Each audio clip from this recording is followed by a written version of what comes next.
Hi friends, చూస్తున్నారు కదా మా ఇంటి దగ్గర మేము పూల మొక్కలు ఎలా వేసామో చూడండి.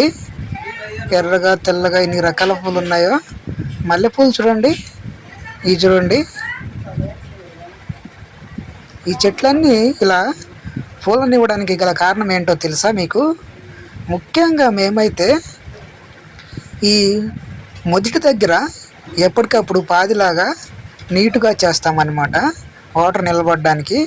ఇకపోతే ఈ మల్లె మొక్కలకి ఎప్పటికప్పుడు మేము కొమ్మలను, ముదురు కొమ్మలన్నీ కట్ చేసి, అలానే ఆకులను మొత్తాన్ని పీకేసి, మళ్ళీ కొత్తగా కొమ్మలు పెరగడానికి మనము అలా కట్ చేస్తే పూలు ఎక్కువగా వస్తాయన్నమాట. చూడండి, తులసి మొక్క కూడా వేసాము ఆక్సిజన్ అందడానికి. ఇకపోతే మనం కట్ చేసిన ఆకులను కానీ కొమ్మలను కానీ చిన్న చిన్నవిగా చేసి వేర్ల దగ్గరే వేసేస్తే వాటికి బలం అనమాట. ఇకపోతే మనము బనానా, అరటిపండు కూడా తొక్కలు కూడా వేస్తే పూలు బాగా వస్తాయన్నమాట.